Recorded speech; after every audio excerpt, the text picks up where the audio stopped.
What's up, Wall fans, common sensors, and of course podcast consumers? Welcome to the video feed for another very exciting edition of Common Sense Sundays. This is going to be episode 104, and I don't want to waste a bunch on the top of the video feed, but I'm going to do my best today. It's been, goddamn, has it been a fucking week in this fucking country. Not only this country, but other countries, but holy shit. America, am I right? The land of just violence and fucking guns and everything else you can think of. So I'm going to do my best to hold it together. But with all that being said, let's get right into episode 104. Who 1, 2, 3, go tell it to the wall. Tell it to the wall. Go tell it to the wall. Tell it to the wall. All right, Wall fans, Common Sensors podcast consumers, welcome to another very exciting edition of Common Sense Sundays with Go Tell It to the Wall, hosted by me, your absolute favorite podcast host, the one and only Sean O'Rourke, and this is episode 104.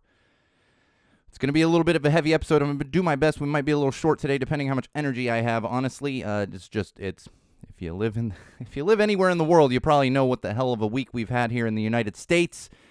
Not to mention that farce of a parade that was going on in England. And we're going to get into all that. But before we do, we always kick things off with our social plugs. You can keep up with us before episodes, after episodes, during episodes, whenever you so please, and you can do that in multiple locations. One of those would be facebook.com/go-tell-it-to-the-wall. That's right, facebook.com/go-tell-it-to-the-wall. That is our official Facebook page. If you're a Facebook user, make sure you go follow and like that page and get all kinds of updates regarding Go Tell It to the Wall and Common Sense Sundays and everything that revolves around that. And of course, YouTube, youtube.com/go-tell-it-to-the-wall. Again, youtube.com/go-tell-it-to-the-wall. I believe you can also type in, at go-tell-it-to-the-wall. They started this thing. I haven't actually tried it out, but I know we didn't have to do anything. We automatically got it because we had a custom URL, and they just gave out the ats if you had a custom URL. So either youtube.com/go-tell-it-to-the-wall or @go-tell-it-to-the-wall with no spaces. That's going to get you to our YouTube channel. Make sure you subscribe. Check out all of the videos that get posted up there. It's not only our video feeds from the podcast episodes themselves. There's also clips up there. There's album reviews. There's all kinds of great stuff. So if you are a YouTube user, make sure you like and subscribe to our page and check out all those videos over there. And of course, my own personal Instagram account, which is @SoCalSean, SoCalSean, @SoCalSean right there on Instagram. Again, as I always say, it's not all related to Go Tell It to the Wall or Common Sense Sundays or any of that stuff, but there is a lot of great photo content that goes up there, especially if you enjoy the show reviews, the album reviews, all that kind of good stuff. In fact, a new photo set went up this week featuring Chase Long Beach, and I got another one coming down the pipes here over the next day or so, and probably a lot of posting over the next week or so, so make sure you follow on Instagram if you're interested in that photo content. And of course, your one-stop shop for anything and everything I just mentioned would be SeanO'RourkeLive.com. You're going to find links to those social platforms, as well as links to other things, exclusive content that only gets posted to the website. Again, SeanO'RourkeLive.com. And on there, you're also going to find a link to our Patreon campaign. Please help us out financially if you have the means to do so and you are interested. And if you don't want to get involved with Patreon, although Patreon is one of the better ones out there, comparatively, they pay out quite a bit. You can also pick up some merch to help support us financially. Both of those link directly from SeanO'RourkeLive.com. So check out either one of those. And this is the first episode of May, just barely. We were right at the end of April there. And the reason I bring that up is Common Sense Sundays, I have to look at the exact date, but it is right around 3 years old now. For those of you that aren't familiar, we have the Go Tell It to the Wall format. Once COVID hit, I lost my studio for the most part during the week. We took a hiatus for 2 months there, because it would have been mid-March and then going into May. And it was May 2020 that we unveiled kind of the new format, moved it to Sundays during the day as opposed to Thursday nights. And now, obviously, that switches all over the place. That's why you might be like, well, how is there only 104? Well, because we still do kind of off Sunday ones and stuff like that. So it's just all-inclusive. We're approaching a total of 300 episodes over our, 6-year, almost 7-year lifespan. That's with a couple hiatuses in there, always some scheduling conflicts and that kind of good stuff. So just a quick happy anniversary to everybody that found us specifically through Common Sense Sundays if you were not a listener prior to kind of that format change, all that good stuff. All right. Let's talk about some digital trends, and then we're going to gradually move into some fire and brimstone here. You all know what the hell's going on. Not only in this country, what's going on in this country, even if you're outside of this country, you've seen the news. So I'm going to gradually work my way toward that and see if I essentially just tire myself out by yelling at this wall here as far as fire and brimstone goes. So Twitter blue check changes. Again, I feel like I'm constantly talking about these Twitter blue changes that they keep enacting everything else, and it's getting kind of out of hand. But this is, I guess it's a small one, you could say. So now they have changed it. If you click on the blue check mark there, it just says everyone's verified. It doesn't actually say that they have subscribed or that they pay or anything else. It's just everything's lumped together now, which is, of course, causing quite the stir there on social platforms because they don't believe that they should be lumped in together, I guess you could say. So it's getting kind of ridiculous over there at Twitter. Still kind of watching the slow demise that is Twitter going on, almost on a daily basis. And then on top of that, we're getting Elon Musk threatening to take away custom handles, and handles being the @ like on Twitter there.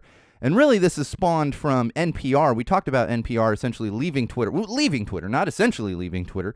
He got mad because he somehow saw a screenshot that NPR had joined that Blue Sky stuff. So, of course, that angered him, and he decided that if NPR does not come back to Twitter and start tweeting again, he's going to take away their @NPR handle. I don't see this as a big thing, but apparently people jumped on this and said, well, now somebody's going to take that handle and fake out everyone else by pretending to be NPR. Hello, that is what happened as soon as people were able to pay for blue check marks. We literally had a stock plummet from a pharmaceutical company because somebody impersonated them and tweeted out something about insulin being free or much less expensive, which it should be. But, of course, in the true American capitalist way, that stock tanked. So you can't tell me that is going to then, that is the breaking point of people faking things on Twitter. No. Take away the NPR. Maybe there's a national or a nobody's personal rec room. I don't know. Just thinking of things with NPR. Somebody's going to come up with a podcast that is something with NPR, not National Public Radio, and then they're going to use that. That's what's going to happen. In the end, I don't even think he's going to end up. It's all fake, threats from Elon Musk. And I hate to say I know it, but he was down there partying in Miami because I guess we all go to these. We all, as if I'm going to these things. But all these celebs now like to go to Formula One racing, which is apparently, and maybe it always has been, and I'm just not noticing. But apparently, all the rich. I'm sure there are some rich non-assholes out there, but all the rich assholes, I saw photos of them down there in Miami. Taking in a F1, I think Formula One. It's the funky cars, not the stock cars, the funkier looking ones, and they race around the city there. I'm sure nothing against it. I've just never really watched it, and apparently it is a thing to do. All right, we got another TikTok challenge here that's been happening, and this one, something terrible is going to come out of this. But apparently, what has happened is, and it seems like it's specifically high school kids. Who really you would hope they would know better, but they don't. They're running around their schools and their neighborhoods and stuff with realistic-looking water guns. And we're not talking remember and maybe I'm aging myself, but the big bright green and yellow super soaker. That thing was clearly a fucking water gun. It wasn't. No, they're running around with realistic-looking ones, and they're shooting each other, which may seem harmless. You would say, it's just a water gun fight. No. In fact, police have come out and warned that doing this, and I don't mean to laugh, it's just hello, in the climate we live in, have warned that kids need to be careful doing this, because what they're doing is they're sneaking through yards and stuff and doing it at night even sometimes and running around with these realistic-looking guns. A neighbor could easily call the police and there could be an issue, and you know how I feel about police shootings and police violence and everything else. But if there's a kid running around with what looks like a gun and running after another kid, I don't know how much blame we could put on a police officer for not realizing it is a water gun. And on top of that, they're apparently putting out these warrants. So, or a bounty. A bounty is probably the better word here. And they're posting it and saying, you got to get Johnny. We're all going to get Johnny today. Hello. This has been, I knew this was bad news when I was in high school, for God's sake. I'm going to say it again. Columbine happened when I was in high school. If we put these out even as a joke, it wouldn't be perceived that way. So again, TikTok, and I love it. Everyone's like, ban TikTok and stuff. And it's like, well, we should ban TikTok for different reasons, but they're just going to put the challenges elsewhere. You know, the stupid Tide Pod that existed before TikTok. This podcast was built on stupid fucking challenges that are created through social media. Not built. There's all kinds of other things, but man, has that been bread and butter. Remember the creepy clowns? We revisit the creepy clowns every damn anniversary episode because that was happening right at the beginning of the podcast, and it was not going well for a lot of people. And people learn their lessons on that one, but then they just move on to another ridiculous thing, such as hunting each other with water guns that look like real guns. Don't come at me saying, oh, it's a harmless. They're just shooting each other with water. Yeah, but so go to an open park and have a water fight. Don't use water balloons. They're terrible for the environment, but have water guns. Fill them up. I had a super soaker when I was a kid. It was like the greatest thing. That was the greatest summer ever was the summer I had it. So I'm pretty sure it only lasted a summer because kids don't take care of things. And I was a take care of things kid, but even then, super soaker probably made it through one summer. All right, hashtag dupe. Hashtag dupe. Apparently, this is something that has been around for a little while, and I hadn't heard of it, and I actually kind of like it. And essentially what people are doing is they're sharing their experience with brands that are very similar to luxury brands or expensive brands. Lululemon is an example of this, and we're going to unpack a little bit of that. But the reason I like this is because there are so many brands out there that are overpriced. This is yet another thing that we have often talked about on this podcast, like the designer brands selling beat-up sneakers. Or what was there? There was like a $10,000 IKEA bag by one of these stupid companies, you know, and it's also not a knockoff situation because we've all heard. I mean, that's been around forever. I'm sure I've owned a knockoff or two of things. I grew up in San Diego, so we went to TJ occasionally to go hang out and see the sights, and then of course you do some shopping, and you probably ended up with some counterfeit stuff. But it's not that.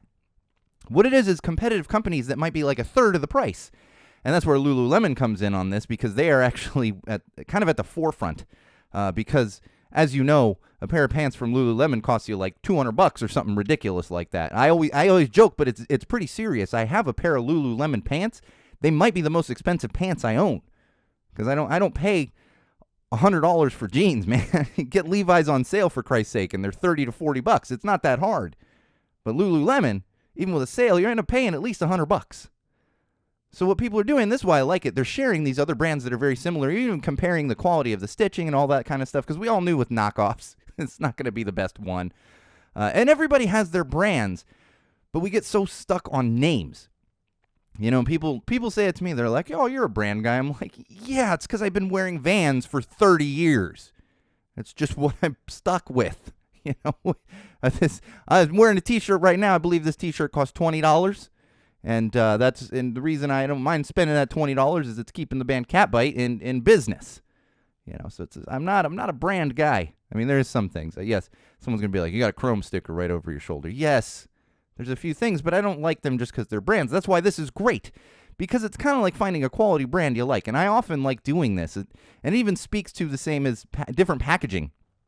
You know, Kirkland brand. We always talk about this, and I've been told the vodka is different now. But for example, we knew for years that Kirkland brand vodka, Costco, was Grey Goose vodka. And it was like a half the price or whatever.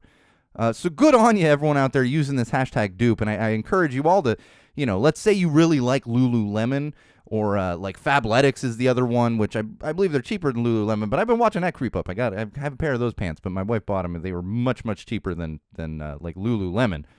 But to be able to find those other brands, they're doing God's work here.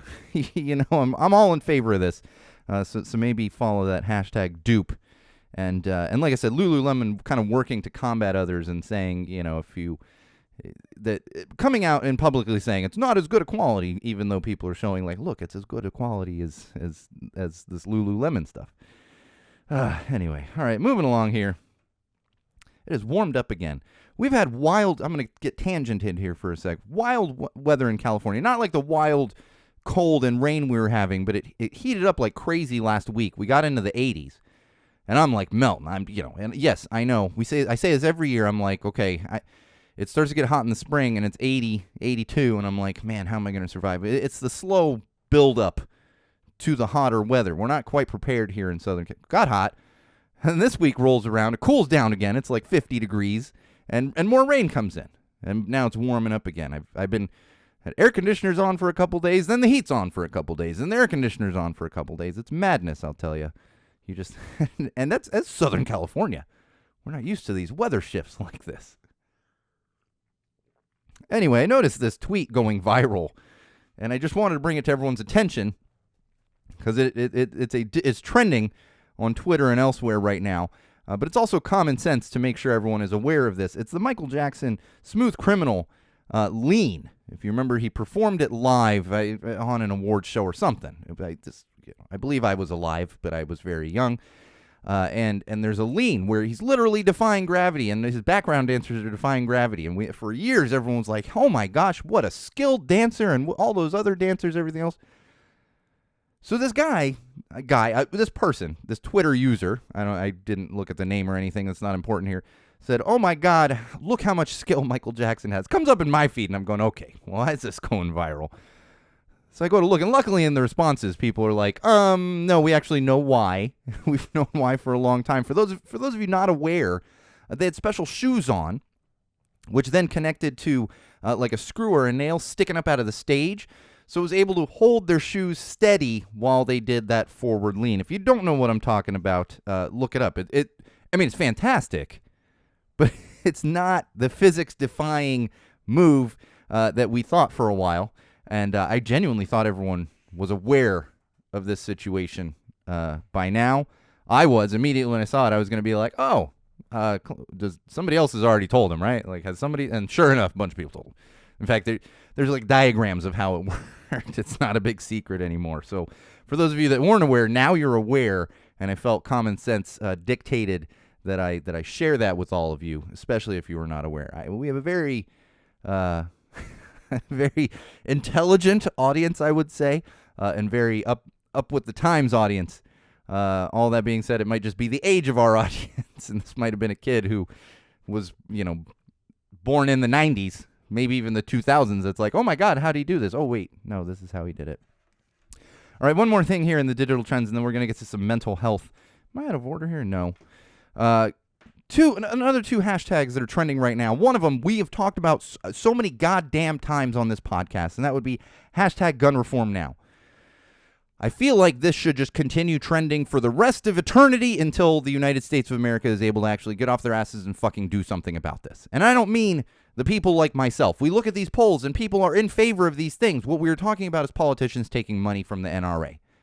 And that's why this constantly is trending. And over the past week, holy shit, unless you've been living under a rock, you've seen what's been going on. Another hashtag that has now emerged, which I prefer this one, is hashtag it is the fucking guns. Because it is the fucking guns.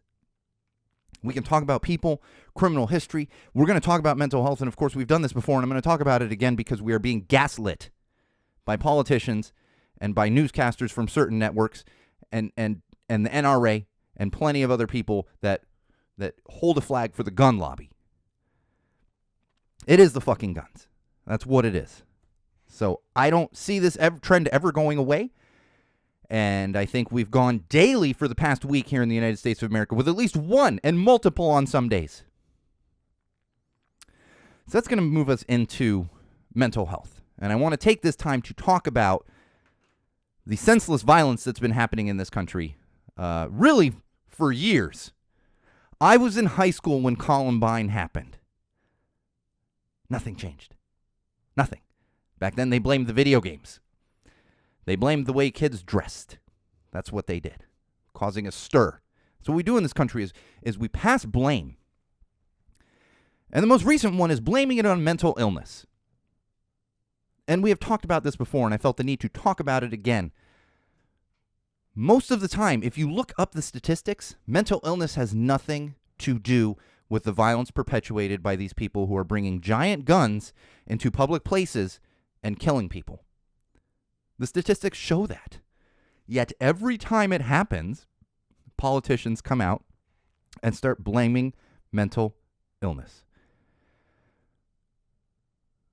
Even with the fact that it is most times not anything to do with mental illness, these same politicians and people in power claim that and then do nothing about it. It's the same thing. So even though we know it is the fucking guns, they don't do anything about the guns. They blame it on something else, but then they don't even do anything to help that. The state of Texas cut something like $217 or $270 million from mental health services in their state. Currently rank 48th in mental health resources among the 50 states. 48th. For those of you that don't like counting, that's low. It's not very high on the list. And the violence can be taxing. I want to come at this kind of from two sides, because not only do we see it being blamed on mental health issues and mental illness specifically, but it can take its toll on anybody, let alone somebody who has a mental illness. Can you imagine being a parent with depression and seeing certain things? There is video. Do not go look it up. I avoided it. Luckily, people were prefacing it with saying, this could be a video you do not want to see. There's video from the massacre that happened there at an outlet center in Allen, Texas.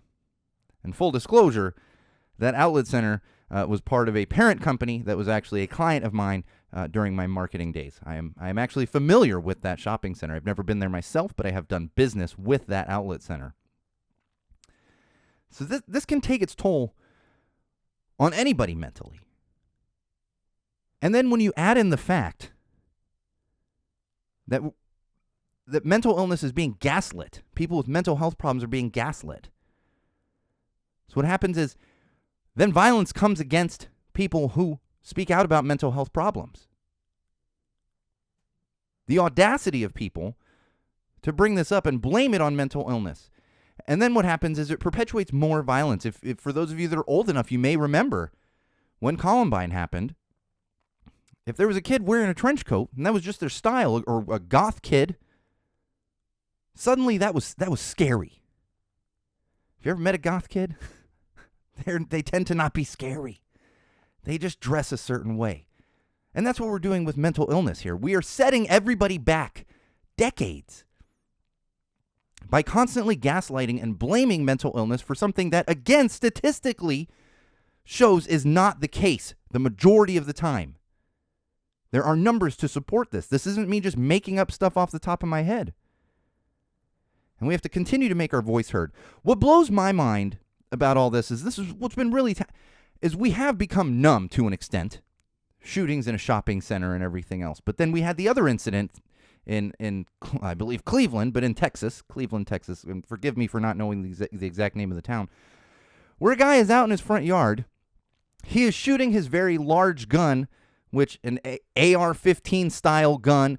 I've come out and said AR-15, and people say, oh, it's not an AR-15, it's a blah, blah, blah. And it's like, does it shoot more than you need to fucking shoot to go hunting or protect your family when you're at home? I don't care what it is. Call it whatever it is. It's a gun that nobody should have unless you're in the military. And maybe like one or two per police station. But we've seen from the police that they run away from these type of guns. So even the police can't protect us. Look at what happened in Uvalde. These giant guns, and if somebody can just stand in their front yard and shoot a gun in the air, it blows my mind. I have shot guns. Some people like to come at me and say, you're right, I don't know a lot, but I have shot guns. I shot my first gun when I was like 4 or 5. Not old. Not even an adult. But again, I wasn't shooting one of these machine guns. One of these large guns that are just literally designed to kill. And here we have a guy standing in his front yard shooting in the air. And for those of you that don't know, I learned at a young age, bullets, they come back down. Not always, but they often come back down. Shouldn't be shooting guns in the air, period. But we just allow that to happen in parts of this country. Shooting a giant gun in the air, and then when somebody asks for them to please be quiet, they feel the need to then go kill multiple people. Because it is their right to shoot a giant gun into the air in the middle of the night in their front yard. Give me a goddamn fucking break, Texas. This isn't how people should live. It does make me feel which happens very often, makes me feel confident in where I live in California. If a guy's doing that down the street from me, they are going to jail. It's not, well, he's enacting his right to shoot a giant gun into the air. No. Unnecessary. But yes, it's all the mental illness. We're going to blame it on the mental illness because that's what politicians want to do, and they want to pass the blame, and they want to gaslight an entire population of people that have worked so hard to not only deal with their own mental health issues, their own mental illness, but with others, and make that awareness possible. I often talk about how far we've come since I was a teenager and afraid to talk openly about my own mental illness. This is setting us back decades. Many kids will now not want to talk about their mental illness because this is all they hear from politicians and people in power. It's a mental illness thing. It's a mental illness thing. It's never the guns. All these politicians pose with giant guns. They run around Congress with pins of an AR-15. Those I do know are of an AR-15. All while people are getting gunned down. It's taxing. And it's completely unfair. And if you look at polls, as I said, many people are in favor of common sense gun laws. And that's important to remember. But in the meantime, look up those statistics. Correct people when they try to gaslight you. Point out that it is not, in fact, a mental illness problem. It is a gun problem. And if they continue to push on the mental illness, especially politicians, other people in power, ask them how they are going to combat that. They don't have an answer for that either. We're just going to continue to see this over and over and over again. Senseless violence. Absolutely senseless violence. And we're at the point here in the United States where we can't even go a day without violence of this kind. I mean, just put that viral meme with the amount of days since a mass shooting in the United States. Everyone just put that as your cover photo because it's the same goddamn thing every goddamn day in this country, and it's disgusting. All right. I didn't even want to put positive news in here this week because it has been a hell of a month this past week. And I'm doing my best to deal with it, and I know others are out there, and it's terrifying as a person. It's terrifying as a parent. Seeing this kind of violence happen. We can only do so much to protect our kids. But I do have some positive news. If you're not aware, Enrique Tarrio, I don't know if I'm pronouncing his name correctly. I don't care if I'm pronouncing his name correctly. Was convicted. For those of you not familiar with that name, he is the leader, that's in finger quotes, of the Proud Boys. He's one of the leaders of the Proud Boys. Was actually convicted on federal charges related to the January 6th insurrection that happened there in Washington, D.C. Interestingly, which I wasn't aware, apparently he wasn't even there. He was in another state dealing with other legal problems. However, they found proof that he was planning and orchestrating and organizing that riot that happened at the Capitol building on January 6th, 2021. So we are seeing action from this. People who fucked around are finding out. And somebody who wasn't even there, but is the leader of the Proud Boys, has been convicted on federal charges. And for those of you that aren't aware, we here at Go Tell It to the Wall are staunchly anti-Proud Boys. In fact, I have my fantastic Chaos merch shirt that says "Fuck the Proud Boys." It's hard to wear that one when you have a kid who is of the reading age, learning to read, who reads everything. We'll be driving around, she reads a billboard. So I can't wear that shirt too often, but I do. And you might see it pop up in a music video that I was in the background for. Should be coming out anytime now. You will see me wearing it. I just try not to wear it around the house because then my daughter will be like, F you, what's that word? And it's like, I'm not super strict about, oh my God, she can't hear a curse word. But you also, I've said this before, you don't want to get a call from your kid's kindergarten teacher saying, she told little Johnny to fuck off. And it's like, well, we were listening to this song, so there's a delicate balance there. And speaking of that, let's move on to some parenting topics here for episode 104. And this is more of the violence that I want to talk about, but it's scary. We had an incident where a kid went to the wrong house, hoping to pick up his siblings, rang the doorbell, and was promptly shot. And there was a couple of posts that were going viral where people were, and there was one specifically where a guy said, "You shouldn't be ringing my doorbell. You ring my doorbell, I am going to shoot you." This got me thinking. Now, and I get, we need to protect our kids. Okay? But there's times, we all live in a community, in a society, and there's a balance of, protecting and having a trust in certain people. Now, if you live in a neighborhood and a kid rings your doorbell, you should assume that they're maybe looking for somebody. Worst case scenario, they need help, but they're not coming to hurt you. We have a Nest doorbell here. Delivery people ring it. My kids' friends that live in the neighborhood will come and ring the doorbell on occasion. So we now live in a society where kids can't ring doorbells. And the thing that really got me with this guy that's like, if you ring my doorbell, I'm going to shoot you. Get rid of your doorbell. Why do you have a doorbell? Have a sign that says, "Do not come to my door."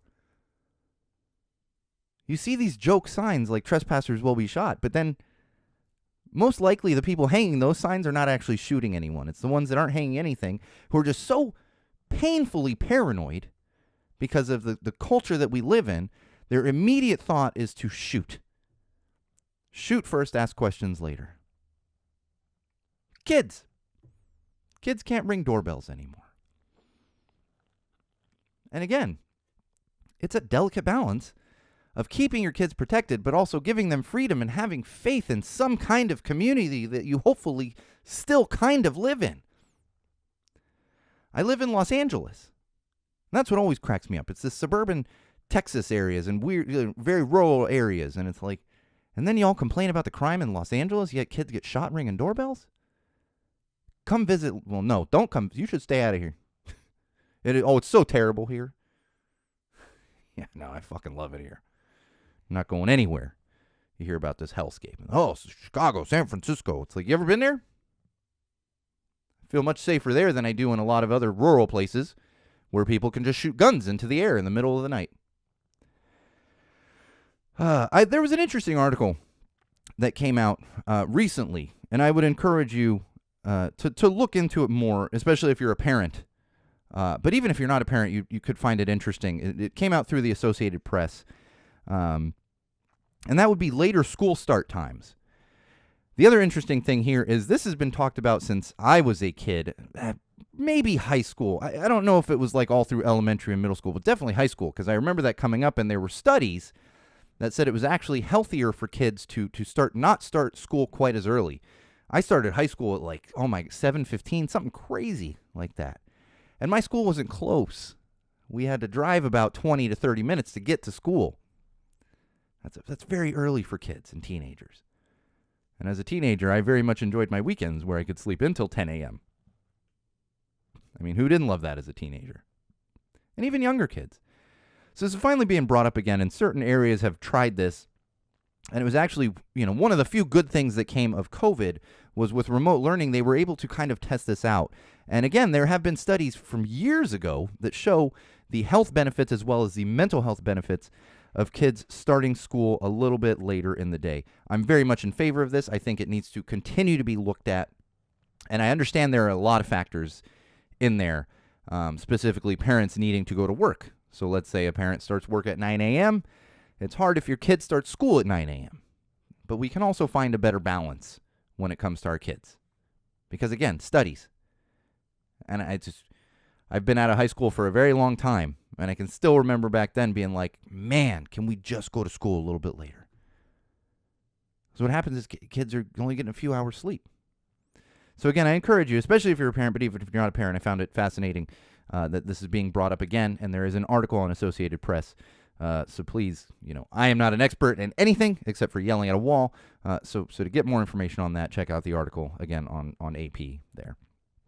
Cool thing Planet Fitness has done. This is one of the inexpensive, the inexpensive gyms. I believe they are nationwide. I see them pop up here and there around Southern California. In fact, I think we have one not far from here. I believe it's a Planet Fitness. It's one of the newer gyms. And I think it's an inexpensive gym to begin with, but what they have done, and interestingly, they have kicked this off in May for the summer, and we're going to talk more about Mental Health Awareness Month, which is May. as we move forward, but we had too much fire and brimstone to go through for this particular episode. But they kicked it off for May, and what they're doing is during the summer, kids that are 14 to 17, and you got to understand, you can't let too young of kids like running around a gym. So teenagers, 14 to 17, can actually go to Planet Fitness for free all during the summer. And this is to help kids' health as well as their mental health.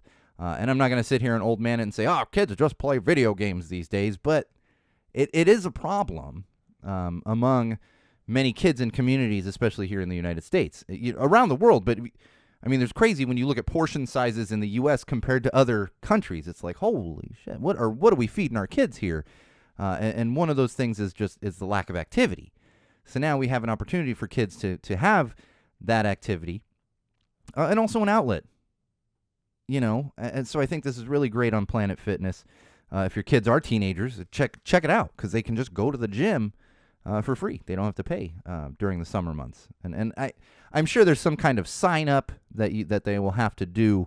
So I don't know that you can expect to just show up and start working out. You might have to go and have a parent sign a waiver, whatever it might be, and then be able to work out. But I think this is a fantastic opportunity for kids of a certain age to occupy their time, to get a little healthier mental health wise and just health wise overall.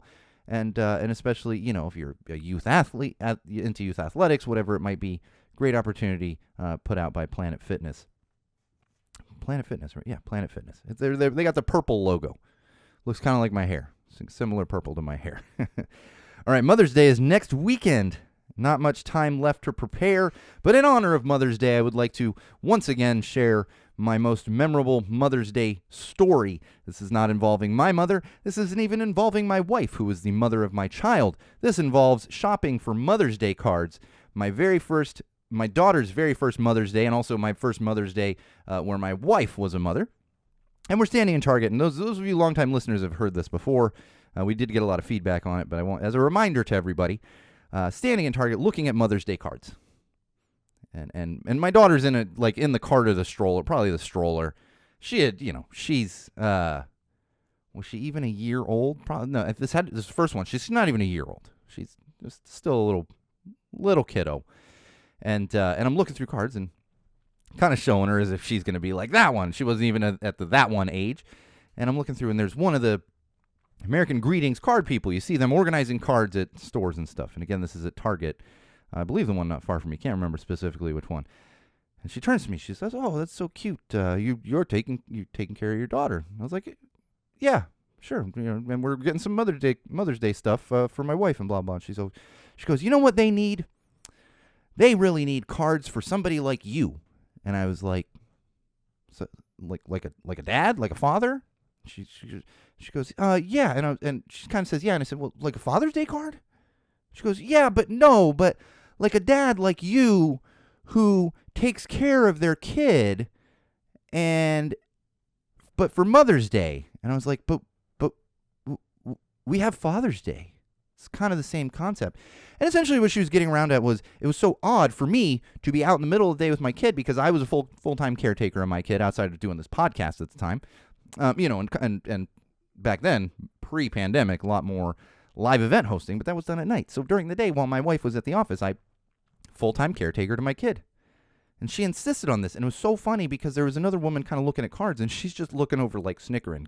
And I wasn't getting mad, but I kept saying, like, "So, like, Father's Day cards?" She, No, but for, like, you, who's like a mother, but not a mother. And it's like, Father's Day. So don't be in one of those people that says, "Oh my gosh, you're on daddy duty today." No, it's called fucking parenting. That's what we do. Doesn't matter what gender I am. I always said this. The only thing I couldn't do when my child was very, very young was breastfeed. That was the only thing. Everything else that my wife was capable of doing, I was capable of doing. There's no reason that I couldn't do things that a mother is capable of doing, outside, obviously, of biological things. I mean, I just don't have the equipment to help with that. Anyway, that's my Mother's Day story for the year. And make sure you get your Mother's Day gifts, all of you parents out there, whether your wife, your husband, or your wife, your partner, whatever it may be. Especially if you got, and even if it's two mothers, it's Mother's Day for both of you. So make sure you're still doing that. Do a little breakfast, do whatever it is. My wife likes to take a couple hours out of the day. She goes and has a couple drinks with another mother friend of hers. She's like, "Happy Mother's Day. All right, bye. See you in a couple hours." Hey, yeah, that's what you want to do. That's what you want to do. All right, let's get into some common sense here. Writers Guild of America. That's right, the union for writers all around the country, but especially in Hollywood. They have officially gone on strike. This went official over the past week. They're out on the picket lines. For those of you not familiar, we had one of these writer strikes back in, I believe it was 2007 or 8. Nobody quote me on that, but it was right around that time. And they did, in fact, enact change during that strike. They are looking for higher pay. And without getting into semantics, if you want higher details of it, it's definitely an easy thing to look up and understand. But most of it is revolving around streaming platforms. Writers have been underpaid with streaming platforms when it comes to not only their pay, but their residuals and everything else, because it's kind of a new, it shouldn't be anymore, for God's sake. This should have been fixed years ago, but, years of doing things a certain way and then something else comes up. It's the same thing with social media and websites and everything else and newspapers, but they have not adapted the pay for writers. So understandably, they have gone on strike. They were not able to reach a deal. And as always, we here at Go Tell It to the Wall are very, very much in support of any unions, and specifically one that affects not necessarily my job, but affects many of my friends' jobs. In fact, I had so many friends, and it was this past Tuesday that it went into effect, because I had one specific friend I saw her at school drop off, and I was like, "Wait, you going? Is it?" And she's like, "Nope, today's the last day. It's gonna be tomorrow." And I was like, "All right." And then sure enough, and she's not a writer. She works in wardrobe, but everything gets shut down because you can't do anything without writers. Although you have some studios that are now calling for showrunners to still continue working. And the other one is, I think HBO is going to find themselves in hot water because they said they are going to continue production on that Dragon show, House of Dragons or whatever, the Game of Thrones spinoff, but they can't have any writers on set. So it's going to be an issue. And good on the Duffer brothers for completely shutting down production on Stranger Things, pointing out you cannot have production without writers. Now obviously some stuff is in the can, so keep and Netflix and these other streaming platforms are going to be coming under fire much more because they are the ones that have caused a lot of this. Despite the major studios like Disney is expecting showrunners to still come into work. It's like, how are they supposed to work? We don't have writers, and many are not going into work in solidarity with the WGA, Writers Guild of America. And I'm missing something that I was going to say there. Sometimes I get all over the place. Oh, that's what it was. So we're not actually at a point of boycotting. So keep an ear out for that. This doesn't mean you have to stop watching Netflix. You can still watch Netflix and be in support of the Writers Guild. But that may change. We may be asked as consumers to boycott certain things, and if that happens, we here at Go Tell It to the Wall will, of course, boycott those things. Now, fortunately, we don't really have writers, let alone union writers here at Go Tell It to the Wall, so we can continue working. And it's the same thing with it. Like, I'm sitting at my daughter's dance class the other day, and I'm editing photos. And I'm going, oh, man, somebody's going to come and be like, are you supposed to be working? It's like, well, the music industry is not on strike. I can still do the photos. This is not anything to do with the Writers Guild. All right, King Charles had his coronation, I don't know, yesterday or the day before or something. My social media is just inundated with pictures of idiots in crowns and robes and looking like the villain from Street Fighter, whatever the heck his name was, the one that Raul Julia played. Like, literally, I saw a picture, I was like, are you cosplaying as the dude from, like, the main bad dude from Street Fighter? Because that's what it looks like. Disgusting display of opulence. Here's the thing. You have many people in England who are below the poverty line. They actually have more food banks in England than they do McDonald's. I can't tell you where exactly that statistic comes from, but I did see that statistic. And here we have a solid gold carriage being paraded around England just so some asshat who's in his 70s and has done nothing his entire life can be crowned, in finger quotes, with some ridiculous-looking hat and these ridiculous-looking sticks and ridiculous fur robes and ridiculous rings and ridiculous thrones and all this other kind of stuff. To make things clear, which I have done previously, we here at Go Tell It to the Wall have no support for any kind of monarchy. Fuck the king. Fuck the monarchy. Not only is that just me as a person, but I am Irish American. I have relatives that are still in Ireland. I don't like those colonizing assholes. I want nothing to do with it. If you're into watching that shit, that's fine. But down with the monarchy. We're done with this. You see these pictures, and it's like, how can we, in the year of 2023, how are people still acting like this? And just blatant opulence. I would like to know what one of those fur robes that the idiot Charles was wearing, how many people that could feed. Tell me about it. Someone is probably going to email me, oh, but all the monarchy is and I'll be like, fuck off. I don't care what you think about the monarchy. It's a bunch of bullshit. Speaking of bullshit, I feel like I'm missing something here. Oh, nope, that's in entertainment news. We're going to talk more about ridiculous opulence when we get to entertainment news here. But before then, I found out that Adidas has been stuck with about $1.3 billion worth of Yeezy shoes and probably other merchandise. $1.3 billion. They don't know what to do with it. Remember when the whole Kanye West stuff happened? They said they were going to rebrand it and hopefully be able to sell it. Well, they haven't been able to rebrand it and they haven't been able to sell it. But here's another example. They're saying they don't know what to do with it. Maybe donate it? And here's the other thing to keep in mind. It's $1.3 billion worth of merchandise at the retail level. If they donate it, they are not losing $1.3 billion. They're maybe losing a little bit of money, and then they're going to write it off because that's what corporations do. So instead of complaining, Adidas, just go ahead and donate it to other countries, to people that have no shoes, instead of making money off of a hateful person that is Kanye West. $1.3 billion, like, jeez. It does suck, but a company like Adidas, they're going to be fine. It's tough for me because I run in Adidas shoes. Luckily, I'm not running a lot right now, so I haven't been wearing my Adidas, but that is my preferred running and racing shoe.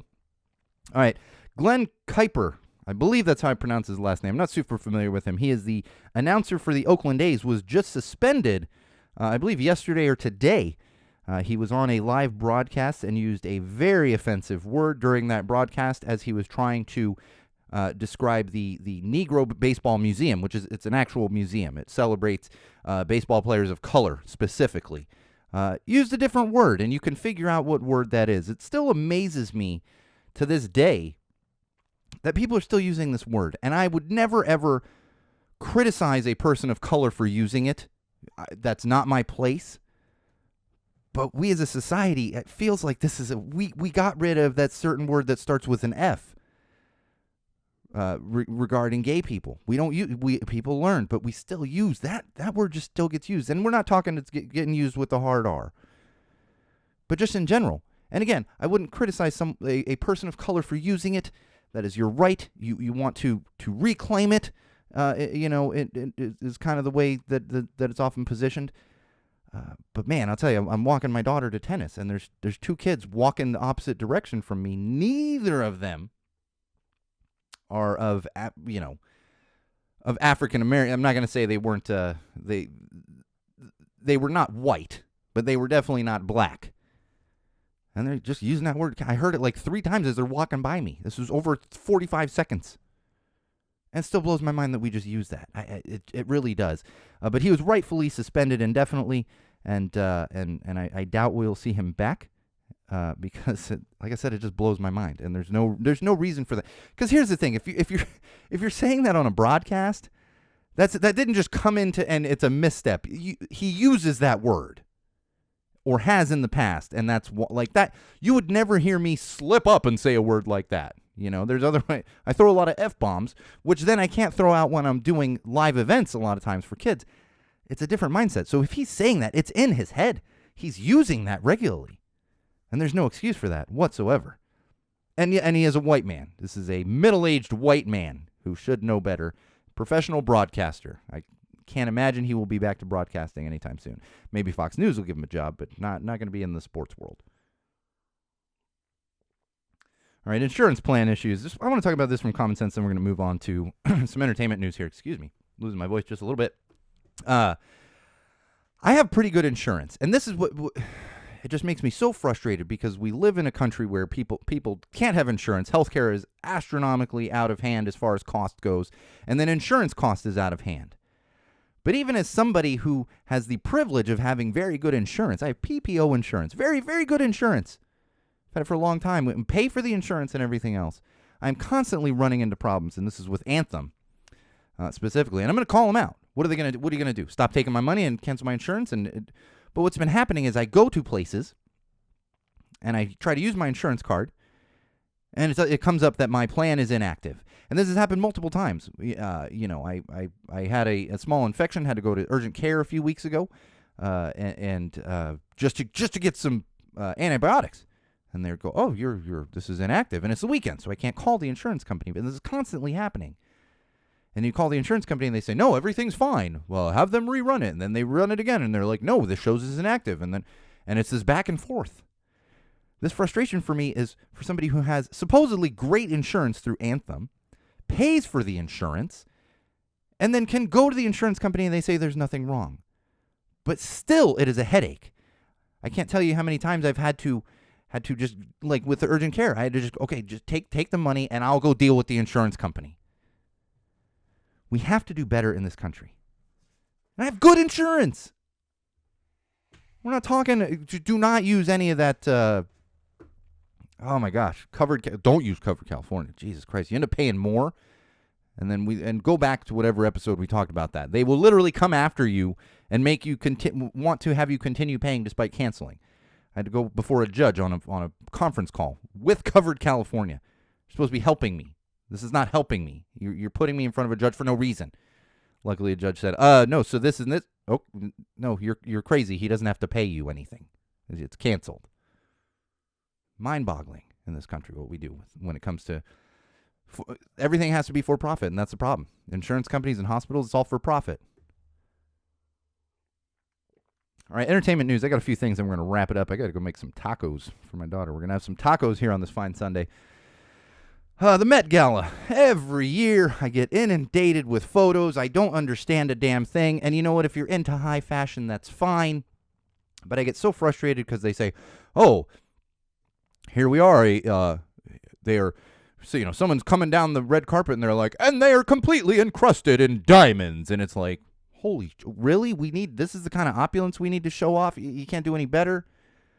So it's fine if you want to be into the high fashion, but what are we doing here? And this is all like right as the writer's strike is going to happen. So you have a bunch of actors and musicians and everything out there who claim to support unions and everything else, and they're just spending all their money. And I don't want to, and I've gotten this before, people come and say, well, it's a charity event for the Met. I don't care. So instead of spending money on diamond encrusting yourself, give the money to the Met. Is it that difficult? You want to have a little gala? Put on a damn tux. Wear just a regular dress. I don't understand it at all. And then apparently the theme this year was also very problematic, which tends to be a thing. They pick these themes, and it's just like shoving it in people's face, and it's very insensitive. But yes, we have to do this Met. I still don't understand the appeal. And somehow I get it in my digital feeds. I'm like, why? Why? I don't need to see this. I have zero interest. Algorithms are terrible, apparently. You know, I give it up to the robot overlords for when they do eventually take over. But right now it's not looking so good for them because you can't even get an algorithm correctly. Anyway, moving along here. Some good news from the entertainment news standpoint. We got a full list from the Rancid album that is coming out the first Friday of June. And what I love, and a new track that came out, which was 58 seconds long. Oh my God! Now, if you're into certain eras of punk and ska, you know it's just fantastic. Less than a minute on a song, but they had a full track list that came out, and the longest song is 2 minutes 37 seconds, and many of them are right around 1 minute. It's 16 tracks going to be on the new album that comes out June 1st, 2nd, whatever that first Friday is in June. It comes out. It has a lot of Let's Go feel to it, which is Rancid's second album, but a lot of people forget that it's their second album because it's kind of their first. It's the first one after Lars joined. They didn't have Lars for their first one, and it for those of you, if you're a Rancid fan and you don't love Let's Go, I don't know why you don't. And if you're into that kind of music and you don't know Let's Go, make sure you go give it a listen because it is just bam, bam, bam, bam, bam, bam, bam, bam, bam, bam. Beautiful album. So I'm really looking forward to that one. All right, we have a new design unveiled for May. Just got unveiled a few days ago for the Bassists Against Racists t-shirt line. And this is Cone McCaslin of Sum 41. He is the bassist of Sum 41, who are apparently still very popular. I've listened to them a little bit in the late 90s, early 2000s. Haven't followed them too much, but apparently they are still very, very popular. It is a fantastic t-shirt design, as usual. This is. I think I would put it in a top 15 of my favorite t-shirt designs that has been put out by Bassists Against Racists. That's, of course, designed by the uber-talented Paul Smith of Zombie Teeth Clothing.